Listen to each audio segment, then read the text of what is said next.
I sat there, gripping my coffee mug, as Liam flipped through his endless slideshow of perfectly curated vacation photos. Every click of the remote sent another sun-drenched, luxury-filled image onto the massive TV screen in our parents' high-rise apartment. "And this," he said, grinning smugly, "is me doing a handstand on the Great Wall of China. Cool, right?" Our mother gasped in admiration, eyes shining as if her son had just discovered gravity itself. "Oh, Liam, you've had such an incredible journey," she cooed. Dad chuckled and took another sip of his wine. I stayed silent in the corner, my fingers tightening around my mug. 3 hours. 3 whole hours of watching Liam bask in his self-importance, while our parents cheered him on. And why wouldn't they? They had funded his entire $50,000 self-discovery tour across the world, while I worked 3 jobs just to afford my biochemistry degree. I was Ethan Tran, 23 years old, and completely invisible in my own family. Liam, on the other hand, was the star. At 21, he had traveled across Tokyo, Paris, and Santorini, documenting his luxurious escapades on social media, gaining followers by the thousands. "And this," he continued, clicking to the next photo, "is where I decided to become a lifestyle influencer.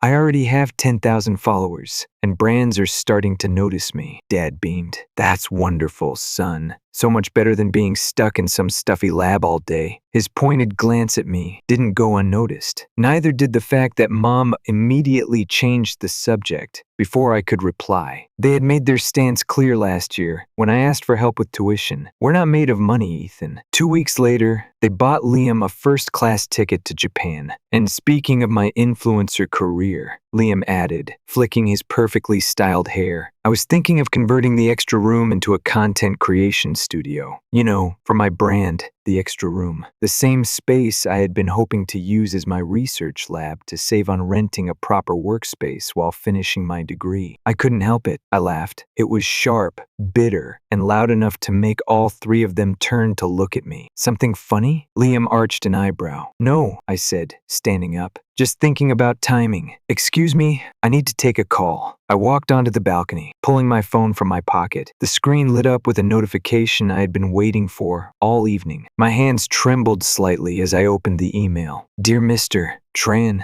we are pleased to inform you that your research paper, Novel Approaches to Enzymatic Catalysis in Pharmaceutical Development, has been accepted for publication in the Journal of Biochemical Innovation. Furthermore, based on your groundbreaking findings, Horizon Pharmaceuticals would like to offer you." I didn't even get to finish reading before my mother's voice rang out from inside. "Ethan, don't be rude. Come back in. Liam's not done with his presentation." I closed my eyes, took a deep breath, and stepped back inside. "Fine, let's play." Liam had moved on to showing photos from the south of France. "Look at this vineyard," he gushed. "The owner said I have such a sophisticated palate. He even offered me a job as their social media manager." "That's because you have a natural talent, sweetheart," Mom said, pride dripping from her voice. "Not everyone needs to spend years studying to be successful." I leaned back in my chair, letting their words wash over me. They had no idea, no clue about the sleepless nights I had spent in my makeshift lab, the hours I sacrificed between shifts at the coffee shop and tutoring sessions. No idea about the breakthrough. I had made the discovery that would change my life forever. "Oh," Liam clapped his hands together. "I almost forgot the best part." His voice was thick with excitement. "Remember that extra room, Ethan? The one you used to play scientist in when we were kids?" He smirked. "I'm thinking of turning it into my photography studio. Dad already said I could."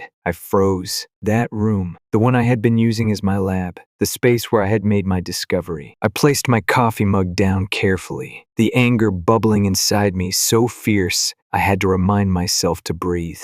My brother wanted to turn my research space, my only sanctuary, into a backdrop for his filtered selfies. Actually, I thought, my voice calm despite the storm beneath it, this might be the perfect moment. "I have some photos to share too," I said. Liam rolled his eyes. "Let me guess, test tubes and petri dishes? Boring." I pulled out my laptop, plugged it into the TV, and clicked to the first slide. A molecular diagram filled the screen. Liam blinked, uncomprehending, but Dad leaned forward, his former chemist instincts kicking in. His brows furrowed as he realized what he was looking at. "This," I said, clicking to the next slide, is what I've been working on while juggling 3 jobs to pay for the education you refused to help with. The next slide showed the results of my experiments, clear, irrefutable evidence of a new enzymatic process that could revolutionize drug manufacturing. Dad sat up straighter, his mouth slightly open. And this, I continued, clicking to the final slide, is the offer I just received from Horizon Pharmaceuticals. They want to patent my discovery and bring me on as their lead researcher. Starting salary, I turned to face them, savoring the moment. $150,000 a year, plus royalties. The room fell silent. Liam's perfect smile cracked. Mom's wine glass hovered, frozen midair. Dad just stared at the screen, his analytical mind processing what he was seeing. But that's not fair, Liam finally sputtered. You can't just, I'm the one who's supposed to. Supposed to what? I asked, my voice quiet but firm. Be the successful one? The one they're proud of? The one who gets everything handed to him while I work myself to exhaustion? Mom opened her mouth, but I held up a hand. No, let me finish. My heartbeat pounded in my ears, but I kept my tone even. While you were spending 50 grand on Liam's self-discovery tour, I was discovering something too. I discovered that I don't need your approval. I don't need your money. And I sure as hell don't need to sit here and pretend that what you've done is okay. I stood up, gathering my things. Oh, and Liam, I turned to him with a smirk. You might want to rethink your studio plans. The contract I'm signing includes a clause about maintaining a private research space. Turns out, that extra room you wanted to convert? It's now an official Horizon Pharmaceuticals research facility. Dad's face went pale. Mom made a strangled sound.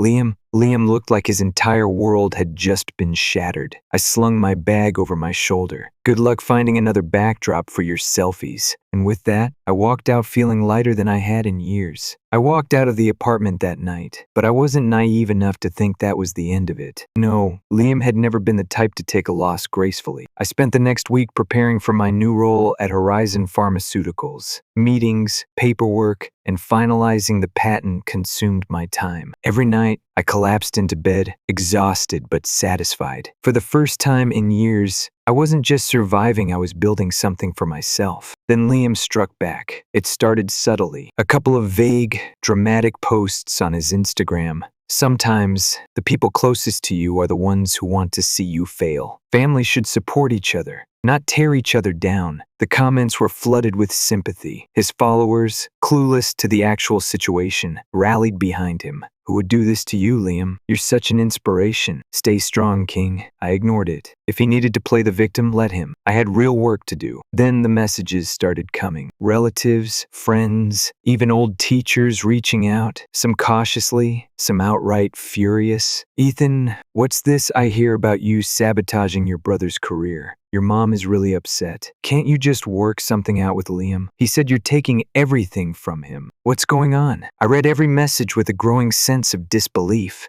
Liam wasn't just bending the truth, he was rewriting reality. In his version of events, I had stolen his creative space out of pure spite. I was the bitter older brother who couldn't stand his success, so I had used my corporate connections to crush his dreams. I considered responding, setting the record straight, but deep down, I knew it wouldn't matter. His audience didn't care about the truth. They cared about the narrative he was selling, the poor, misunderstood influencer betrayed by his jealous brother. What Liam didn't expect, though, was that the real world doesn't run on Instagram likes. A week after his post started, the local newspaper ran a story. Local scientists' breakthrough could change pharmaceutical manufacturing. The article detailed my research, my struggles balancing multiple jobs to fund my education, and my recent partnership with Horizon Pharmaceuticals. It even included a quote from one of my former professors about my dedication and brilliance. And just like that, Liam's version of the story started to unravel. His next Instagram post was noticeably less confident. The caption read, "Some people will do anything for attention." The comments weren't as blindly supportive this time. Wait, isn't this about your brother, the scientist? I read an article about him. Didn't your parents pay for all your trips? Kinda weird to call someone else privileged when you had a $50,000 vacation. Liam, be honest, what's really going on? For the first time, his audience wasn't eating up his story. story. And then, as if on cue, my mother showed up at my lab.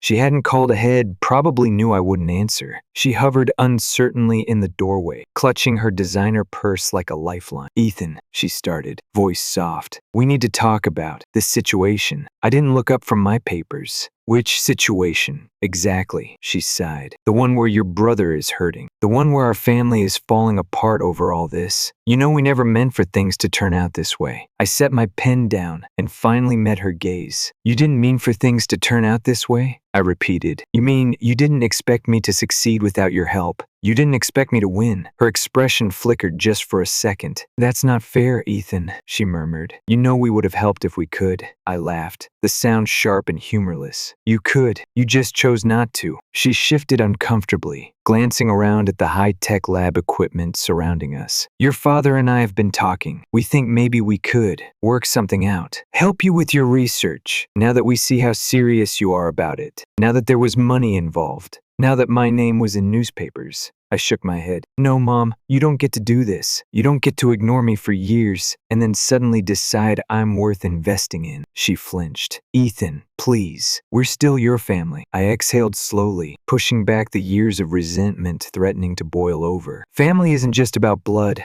I said. "It's about who shows up when it matters. And when I needed support, you and Dad were too busy funding Liam's influencer dream." Before she could say another word, my phone buzzed. The Horizon Pharmaceuticals logo flashed on the screen. "A meeting reminder. I have work to do," I said, standing. "You can see yourself out." She lingered for a moment, searching my face for something, maybe an opening, maybe forgiveness. I gave her neither. Finally, she turned and left, her heels clicking against the floor. I let out a breath, feeling the weight of years lift just a little. Liam had spent his whole life living in a carefully curated fantasy. Now, the illusion was cracking, and I wasn't going to let him drag me down with it. I barely had time to process my conversation with Mom before another problem landed squarely in my lap. That night, as I was locking up the lab, my phone vibrated with a text from an unknown number. "We need to talk. Now." A moment later, another message appeared. From Dad. I debated ignoring it, but something in my gut told me this wasn't just another attempt at guilt-tripping me. I sighed, shoved my phone into my pocket, and headed outside. Sure enough, Dad was waiting near the parking lot, arms crossed, his old leather briefcase hanging from one hand. The sight of him standing there, looking more like a corporate drone than the chemistry teacher he used to be, filled me with an odd mix of nostalgia and frustration. "You're making a mistake," he said without preamble. I smirked. "You'll have to be more specific. I've made a lot of those, according to you." "This company, Horizon Pharmaceuticals," he said, ignoring my sarcasm. "They're just using your research. You need family to guide you through this." I raised an eyebrow. "Like you guided Liam? By throwing money at his career while ignoring mine?" Dad flinched. "That was different, was it?" I tilted my head, because from where I'm standing, it looks pretty damn similar. He exhaled, running a hand through his graying hair. "We thought." He hesitated, then tried again. "You were always independent, Ethan. Always capable. We didn't think you needed us the way Liam did." I let out a dry chuckle. "That's not a compliment, Dad. Being independent doesn't mean I didn't deserve support. It just means I didn't get the luxury of falling apart like Liam did." His jaw tightened. "We made mistakes. That's an understatement." A heavy silence stretched between us. Then, in a quieter voice, he added, "Liam's struggling. He lost 3 sponsorship deals this week. He's talking about moving back home." I scoffed. "And that's my problem because?" Dad looked at me, his eyes filled with something I couldn't quite name. Regret, maybe, or shame. "He thinks you're behind it," he admitted. I laughed outright at that. Seriously? He tanked his own career by lying to his followers. "I had nothing to do with that." Dad sighed. "He's your brother." I shook my head. "He's a grown man who's facing the consequences of his own choices." Dad pinched the bridge of his nose. "Your mother's worried about him. She wasn't worried about me when I was working 3 jobs. I shot back. Silence again. I exhaled, rubbing the back of my neck. "Look, Dad, I get it. You don't like seeing Liam struggle, but this is the first time in his life he's actually experiencing failure. And maybe, just maybe, that's what he needs." Dad looked away, his fingers tightening around his briefcase handle. For once, he had nothing to say. I checked my watch. "I have an early morning tomorrow. We're finalizing the patent paperwork." Dad nodded stiffly. "I hope you know what you're doing." "I do." I turned and walked away without another word. The fallout 2 days later, Liam escalated things. He posted a video, his most dramatic one yet. Title: The Truth About Toxic Family and the Price of Success. The thumbnail showed him, eyes red, face pale, looking absolutely devastated. I knew before even watching that it would be a masterpiece of manipulation. In the video, Liam weaved an Oscar-worthy sob story about how I had betrayed him, how I stole his creative space, how I was using corporate greed to tear our family apart. He threw in buzzwords like toxic sibling rivalry and jealousy-fueled sabotage for extra emotional weight. The comments were flooded with sympathy. Liam, we love you. Don't let the haters get to you. Your brother sounds so bitter. Keep shining. But there were cracks in the narrative this time. Wait, didn't his brother just get a major research breakthrough? Liam, be honest, weren't your parents paying for everything? This is starting to sound less like family drama and more like consequences of privilege. And then, as if the universe had perfect timing, the same news outlet that covered my research breakthrough ran a follow-up piece. The other side of the story, the scientist and the influencer. The journalist had done their homework. They dug into Liam's social media history, finding all the posts flaunting his luxury travel, all the evidence of our parents funding his lifestyle while I worked to survive. The article didn't outright accuse him of lying, but it didn't need to. The facts spoke for themselves. By the next morning, his comments section was in chaos. Liam, did you really spend $50 on vacations while your brother was struggling? I used to admire you, but this is just embarrassing. Wow. You tried to paint yourself as the victim while your brother was out here actually working hard? Liam tried to backpedal, deleting comments, even disabling replies, but it was too late. The damage was done. The breaking point that evening, as I was reviewing contract details with Horizon's legal team, I got another unexpected visitor. Mom. She looked different this time, less polished, more real. Your father told me about your conversation, she said, hovering uncertainly in the doorway. And I saw the article. I waited, curious to see where this was going. She took a deep breath. We're selling the beach house. That got my attention. The beach house, the one they had insisted they couldn't afford to help with my tuition because they were saving for retirement. Why? I asked, keeping my voice neutral. Mom sighed. Liam needs a fresh start, but this time, we're not just giving him money. If he wants to rebuild, he has to work for it. I studied her, searching for any sign that this was just another empty promise. I know we made mistakes, she said quietly. I know we let you down. I exhaled, feeling years of frustration and exhaustion settle into my bones. It's not about the money, Mom, I said finally. It never was. She nodded, looking at me with something close to understanding. For the first time, I thought maybe she actually meant it. 3 months into my position at Horizon Pharmaceuticals, my life was almost unrecognizable. My research was moving faster than anyone had anticipated. Every day, I worked with brilliant scientists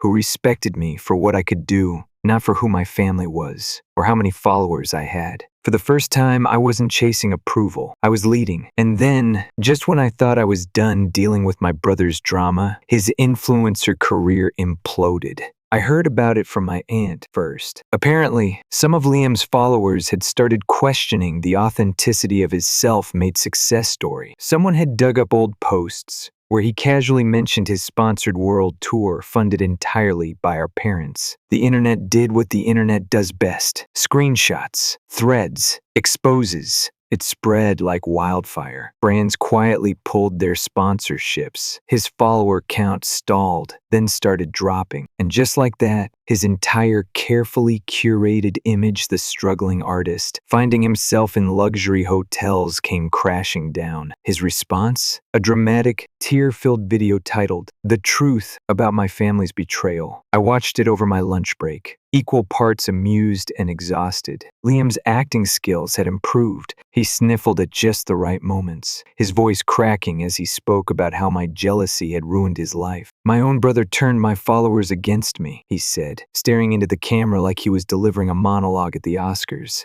I just wanted to build something for myself, but success shouldn't come at the cost of family. I rolled my eyes. By now, most people weren't buying it. Liam, you lied about being self-made. That's on you. Your brother actually worked for his success. Maybe try that. Why not just get a real job? The backlash hit harder than he expected. An unexpected visit. I was in my office, reviewing new lab results, when my assistant knocked on the door. "Your father's here," she said. I sighed, already bracing myself. "Send him in." Dad stepped inside, looking older, more tired. He hesitated for a moment, his gaze sweeping over my office, the degrees on the wall, the awards on my desk, the proof that I had built something real. "Liam's devastated," he said finally. I didn't look up. I heard, "He lost 3 sponsorships this week." I flipped a page in my research binder. "Actions have consequences," Dad exhaled. "He thinks you're behind it." I let out a short laugh. "I haven't done a damn thing to Liam's career. His own followers figured out the truth. That's on him."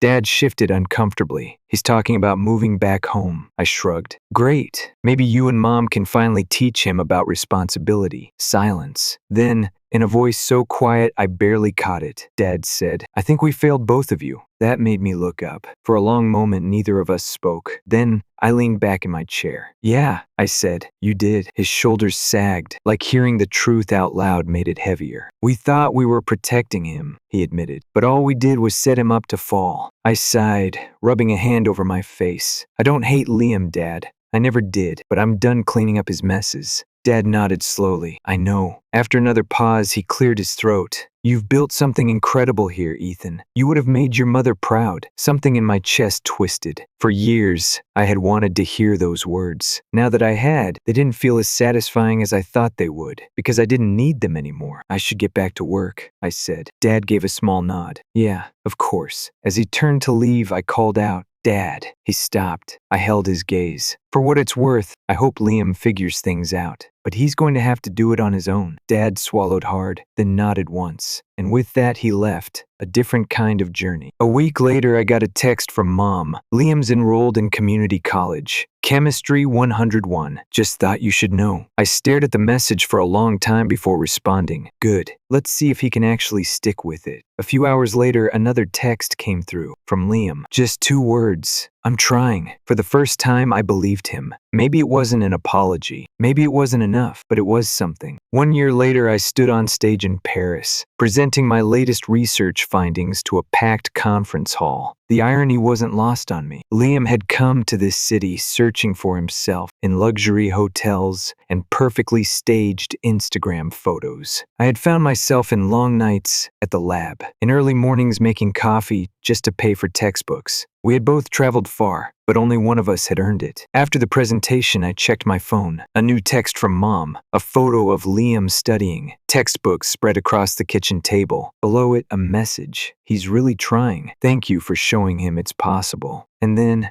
a second message from Dad. "I'm sorry I didn't say it sooner, but I'm proud of you." I took a slow breath, letting the weight of those words settle. Maybe it wasn't a perfect ending, but it was real, and real was better than perfect. I slipped my phone into my pocket, stepped outside onto my hotel balcony, and looked out over the Paris skyline. This time, no staged selfies. No filters, just me, my work, and a future I had built with my own hands. And for the first time in my life, I knew I didn't need anyone's approval to keep moving forward. Story 2. Growing up, I always thought I had a pretty typical family life. But when I turned 16, everything changed. I'm Noah, and I've been splitting my time between my dad's and mom's houses since I was a kid. It was always just the way it was. 2 homes, 2 parents, each equally involved in my life. My mom and dad weren't exactly a love story, but they made it work for me. They never married, but they were co-parents in every sense. Then, 2 years ago, my mom met Eddie. He was 42 and I was skeptical from the start. He wasn't bad, per se, just distant. I didn't expect him to be my best friend, but I hoped he would at least try to make an effort. He was nice to me, but only in a surface-level way. He didn't seem to have much interest in getting to know me. And after a while, it felt like he actively tried to ignore me. It didn't take long for me to realize that Eddie didn't like me. And worse, he wasn't shy about it. I didn't know why. I was polite. I didn't try to compete with him for my mom's attention. I wasn't the type to stir things up. Yet, every time I entered a room, he would act like I wasn't even there. I'd say hi, but it felt like my words just hung in the air, unanswered. And the weirdest part, he didn't even speak to me, ever. Not out of malice, just indifference.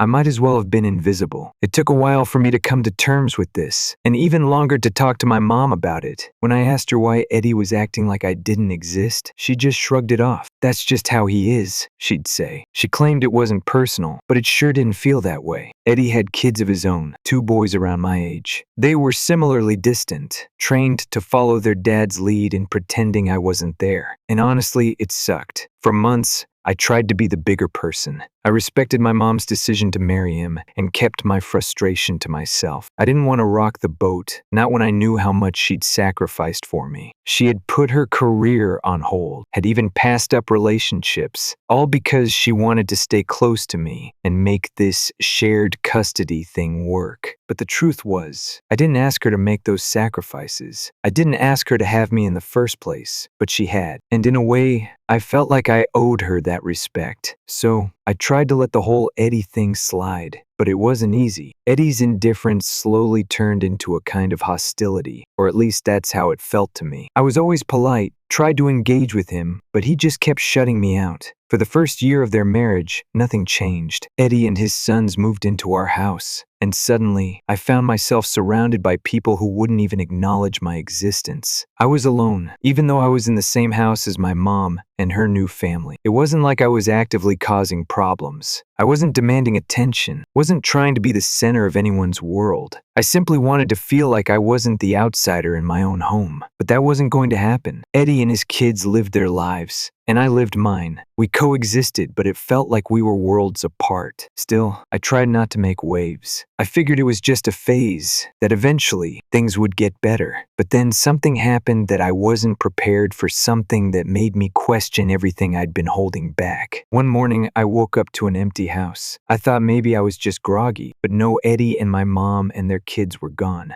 The house was completely empty. It was the middle of summer, so I didn't have school. But the weird thing was, no one had told me they were leaving. There had been no conversation about it, no heads up, just nothing. I immediately called my mom. "Where are you guys?" I asked, trying to keep my voice calm. Her response, "Oh, we're out on a trip. I thought you'd be fine here." What? I was angry, not just because they had left, but because they hadn't even bothered to tell me. I felt like I was being treated like an afterthought, as if I didn't matter enough to be included in the plans. I told her I wasn't going to stay alone, that it was messed up to leave me like that without even a warning. She brushed it off like it was no big deal. "I'm sure you'll be fine," she said before hanging up. I couldn't believe it. It wasn't just that they left, it was the fact that she didn't even care to let me know. No heads up, no discussion, nothing. They didn't even have the decency to talk to me about it before they left. I was furious. I wasn't about to stay home alone while they went off on a road trip, so I decided I'd leave. I wasn't going to sit in the house while they were out having fun. I called my dad, told him I was coming over. I didn't feel bad about it. I was just done. I showed up at my dad's place, and he was surprised. He'd expected me to stay with my mom, but when I explained what had happened, he didn't ask any questions. He just took me in, like he always did. But then I finally broke down.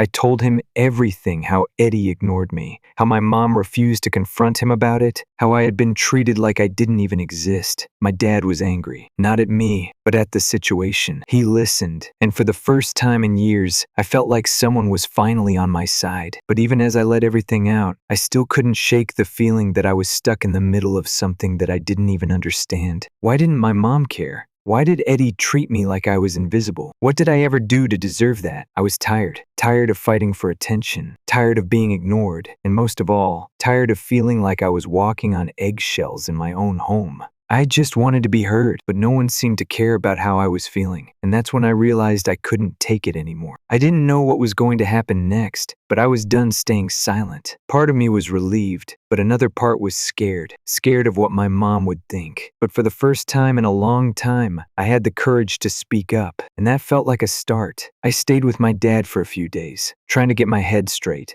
I needed to clear my mind. It wasn't just the trip. It was everything that had been building up for years. Every time I went back to my mom's, it was like stepping into an empty space. Sure, I'd see her, but everyone else, Eddie and his kids, treated me like I didn't even exist. I was the ghost in the house. The tension was always there, hanging in the air, thick and suffocating. And after the whole trip incident, I realized just how much I was done with it all. The worst part? My mom just didn't seem to get it. Every time I tried to talk to her about how I was feeling, she'd shut me down. "Eddie's just being Eddie," she'd say. "It's not personal," but it was personal to me. I wasn't asking for him to be my best friend or my dad, but I needed him to acknowledge my existence. At the very least, I expected to be treated like I wasn't a problem, but apparently I was. When I finally broke down and told my dad everything about Eddie's cold shoulder, my mom's refusal to address it, I felt this weight lift off my chest. I had been carrying it around for so long, pretending everything was fine, telling myself it was just a phase. But it wasn't. It had been this way for years. My dad was pissed, not at me, but at how my mom had been handling everything. "You don't deserve that, Noah. No one does," he said, his voice firm. And for the first time in a long while, I felt seen. I didn't have to pretend anymore. I didn't have to bottle up my frustration or make excuses for why Eddie couldn't treat me like a human being. But as much as I wanted to stay with my dad and forget about my mom's place altogether, I knew I couldn't. She was my mom, and despite everything, I still loved her. But I didn't know what to do anymore. I was stuck. If I went back to my mom's, I'd just be walking into the same situation, ignored, forgotten. If I stayed with my dad, I felt like I was abandoning her. In the end, I decided to stick with my dad for a while longer. My mom never reached out. She didn't call, didn't even text to check in. That's when I realized something. She was perfectly fine without me. She had her new family, her new life, and I was just there, a reminder of a past she couldn't fully let go of, but not someone she was willing to fight for. A few days passed, and my mom finally tried to contact me. At first, I thought maybe she'd called to apologize, or at least ask how I was doing. But when I picked up the phone, all I heard was yelling. "Why did you leave the house like that?" she screamed. "You could have at least stayed and watched the place. You left it empty, and now everything's gone." I was stunned. Gone? What the hell was she talking about? I was so caught off guard, I almost dropped the phone. My mind raced. "What do you mean gone? I tried to call you, Mom. I left the house locked up. I didn't know anything was wrong." Apparently, while they were on their trip, someone had broken into the house. Stolen stuff, TVs, electronics, anything of value. It was a mess. And for some reason, she blamed me for it. Like I was the one who orchestrated the whole thing by leaving. "You were supposed to be responsible, Noah. You were supposed to stay and protect the house," she kept saying. I couldn't believe it. Was she serious? She left me home alone, didn't even tell me they were going. And now, because I wasn't there, I was the one who caused all this? My blood started to boil. I didn't know what to say at first. "I tried to call you, Mom. I told you I wasn't staying there alone, and you hung up on me. Now you're blaming me for this?" She didn't even give me a chance to explain before she started in again. "You should have stayed, Noah. You don't understand the situation. You don't get it." No, she didn't get it. It wasn't about staying in the house. It wasn't about protecting the house. It was about respect. I had asked her to communicate, to just talk to me like I was a person. But no, it was always about what she needed and how I was supposed to just put my feelings aside for her sake. The whole thing was maddening. The way she was treating me, the way Eddie had treated me, it was all starting to wear on me. I took a deep breath. "I'm not doing this anymore, Mom. I didn't ask for any of this. You never even asked if I wanted to be left alone at the house. I tried to call you, and you just hung up on me. Don't act like this is my fault." She didn't respond. Instead, she just started texting me a series of long messages about how I was being ungrateful and how everything she did was for me. But it was too late. I didn't care anymore. She was so caught up in her own guilt and excuses, she couldn't even see how badly she was treating me. Then Eddie finally decided to join the conversation, which I honestly didn't expect. It had been months since he'd spoken to me, and his first words were, "You're the reason all this happened. If you'd just stayed home, none of this would have gone down. It's all your fault." I just stared at the phone in disbelief. He seriously thought I was the cause of their problems? The whole thing was ridiculous. If it wasn't for Eddie's hostility and my mom's refusal to see it, I wouldn't have been in this mess. The irony hit me like a ton of bricks. After all the years of being ignored, of pretending like I wasn't there, now I was to blame for everything that went wrong. It was then that I realized something huge I had to stop pretending. I had been walking around for years, trying to keep the peace, trying to be the good son, trying to make things work. But they never bothered to do the same for me. They had no interest in understanding my side of things, no interest in fixing anything. It was time for me to take control. I wasn't going to sit around being the scapegoat anymore. I wasn't going to keep dealing with Eddie's cold shoulder and my mom's inability to stand up for me. If they didn't want me to be a part of their lives, then fine. I was done trying. It wasn't long after the argument that things with my mom and Eddie hit the breaking point. I stayed with my dad, and honestly, I felt a weight I didn't even realize I was carrying just lift off my shoulders. It was like I could finally breathe again. The constant tension at my mom's place, the feeling of being unwanted, it was all gone. For the first time in years, I wasn't second-guessing every word I said, trying to avoid triggering Eddie's silence. I wasn't walking on eggshells around my mom, hoping she wouldn't get upset with me for not putting up with it anymore. But as much as I felt a relief, I also knew things were about to get even more complicated. After that phone call with my mom, where she tried to blame me for everything, I started thinking more about what I wanted. It wasn't just about the trip, or the stolen stuff, or even Eddie's behavior. It was about the fact that I'd been trying to keep this broken family together for too long. And for what? So they could just keep ignoring me? So I could keep pretending everything was fine when it wasn't? My dad didn't say much, but I could tell he was upset about everything. He was mad, not just at Eddie, but at how my mom had handled things too. He'd always been supportive of me, but I could see it in his eyes. He didn't want me to keep dealing with this. So when he said, "I think it's time for you to stay here, son. You don't have to go back to her if you don't want to," I knew he was serious, and I didn't want to go back. I was done. For the first time, I felt like I was making a choice that was about me. My mom had made her choice, and so had Eddie. Now, I was going to make mine. I wasn't going to be treated like I was invisible, and I wasn't going to let anyone tell me how I should feel or how I should put up with their behavior just to keep the peace. A week went by, and I didn't hear from my mom. Part of me expected her to reach out, to apologize, to at least try to explain herself. But no, not a single text, not a phone call, nothing. Eddie had sent me a message once, but it was just more of the same,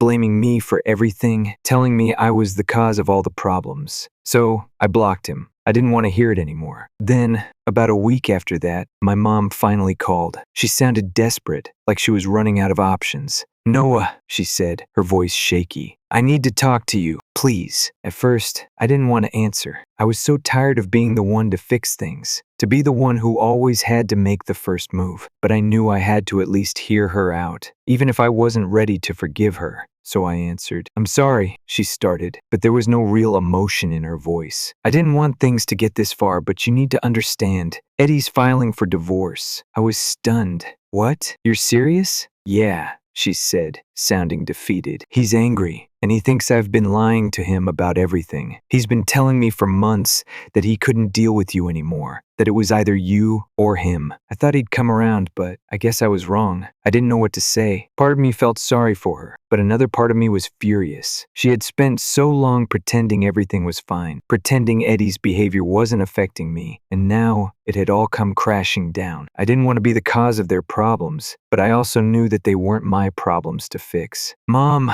I'm sorry about what's happening with you and Eddie, but you have to understand something. I didn't cause this. You and Eddie did. I've been telling you for years how I feel, but you've just ignored me. You chose him over me, over how I've been treated, and now you're upset because he's leaving? You're asking me to feel sorry for you, but I can't." There was a long pause, and then she said, "I don't know what to do anymore, Noah. I thought we could have a family, but now everything is falling apart. I've been trying to tell you that for years, Mom," I said, my voice barely a whisper. "But you didn't want to hear it. You've been letting him treat me like crap, and I've been letting it slide because I didn't want to make things harder for you. But this is too much." She didn't respond. The silence hung in the air like a weight I couldn't shake off. I knew she wasn't going to fight for me anymore. She hadn't been fighting for me for years. It was always about what made her happy, and that's fine, but I wasn't going to stand by and let her keep pushing me aside. A few days later, my dad told me that he was filing for full custody. At first, I thought it was extreme, but after everything that had happened, I couldn't say I blamed him. He wanted me to have a stable life, to be away from the dysfunction of my mom's house. Things got ugly after that. My mom tried to argue that I should be with her, but she didn't have a leg to stand on. The lawyer presented evidence of how I'd been treated, how she'd failed to protect me from Eddie's behavior. I didn't want to see my parents fight, but I wasn't going to let her drag me back into that toxic situation. Months went by,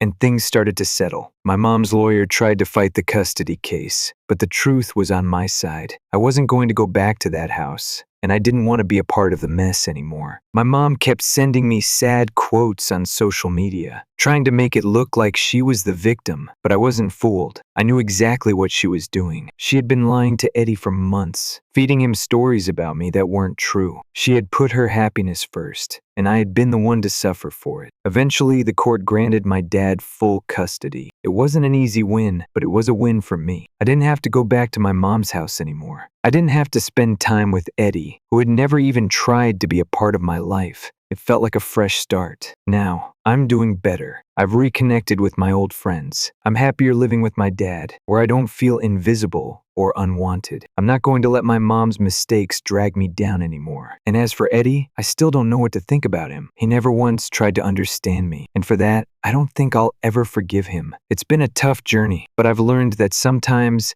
you have to choose yourself. You can't keep putting other people's happiness before your own. If they can't see you for who you are, then it's not your job to make them. And maybe one day, they'll figure out what they lost. But until then, I'm moving forward.